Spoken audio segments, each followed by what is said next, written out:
All right, joining me for more right now is Maria Mezentseva, Ukrainian MP. Maria, appreciate you joining us at this point of time.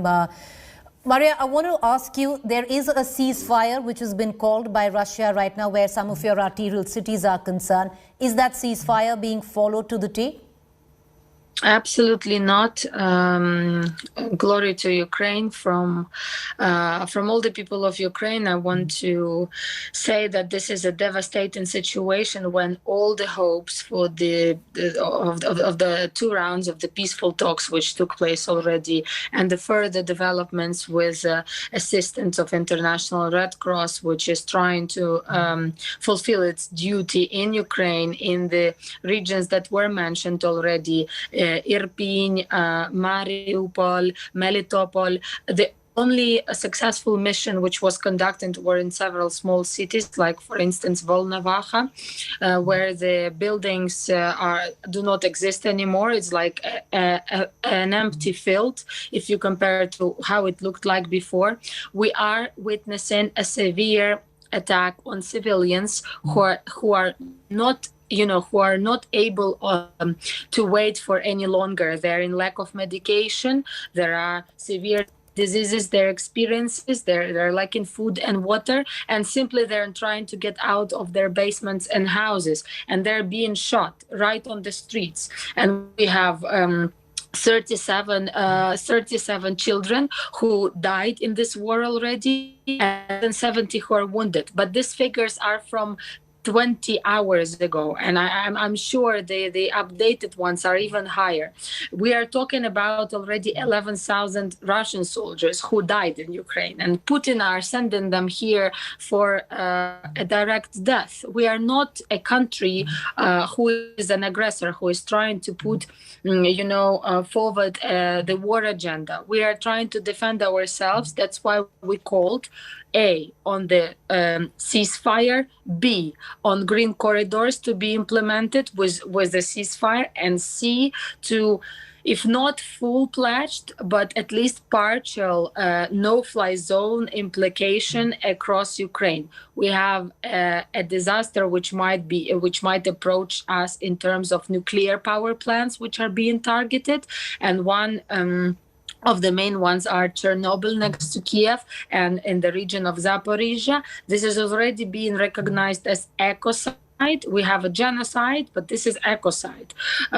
This is a breach of international humanitarian rights and all possible understanding of war conduct.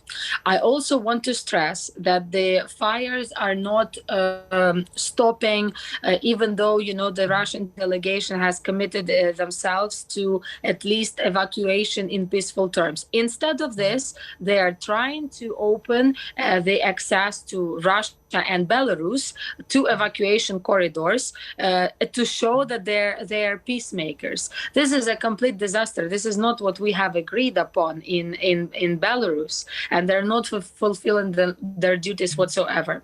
President Zelensky has conducted several calls with our international partners to deliver this information. We have a new initiative to join forces in terms of parliamentarians across the world to join these green corridors, and maybe to use, and this is a very recent discussions with my colleagues, to use special machines, which are protected and they can deploy people to safety places.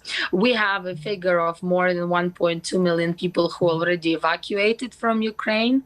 The crossing points are quite full, but women and children, people with disabilities are crossing with no problem.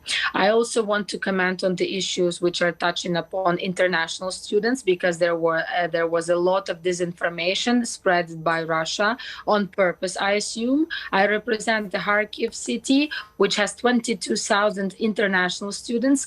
It's number one city in terms of international students in Ukraine. Of course, the priority now are women and children. And we have passed the information, and it's been conducted that every person, regardless the country of origin, it has to be treated equally, and it has been conducted in this manner. We are trying to help together with the embassies and together with our international colleagues worldwide, also to help evacuation of international students across Ukraine.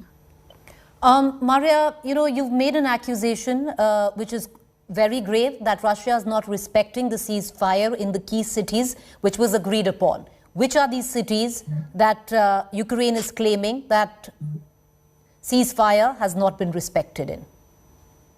It is basically, it's I'm sorry to call this issue or question a ridiculous one, because the ceasefire is not respected anywhere.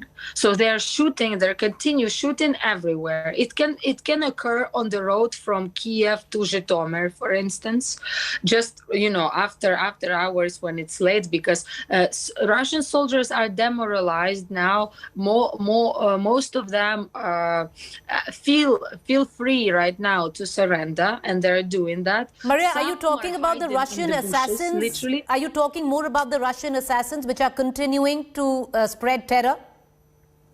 I am talking about the regular Russian army, okay, who let's say either run out of petrol, because tanks can go further 300 kilometers, and if they don't have any petrol, they just stop. Literally, they are witnessing now a massive obstacles with regard to this plan, like in 2014, to overthrow local powers and take over regional administration. This is not working even in the so-called occupied cities, even though I can't call them occupied by Russians, like Mariupol, Melitopol, for instance, or Irpin, because the Ukrainian power was standing it together with local citizens who come out with flags, singing anthem, and call Russian soldiers to move out from their cities and come back home if they don't want to suffer.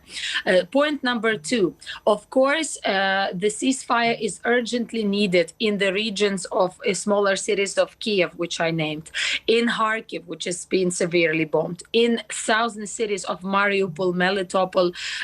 People simply cannot be evacuated. We are witnessing a humanitarian crisis because of the absence of these corridors. And of course, this is the call number one currently, which we are trying to deliver together with regional authorities and together with the high commander of Ukraine, which is President Zelensky. All right, appreciate you joining us, Maria. Thank you there. Earlier on as well, the Indian Prime Minister had spoken to your president as well.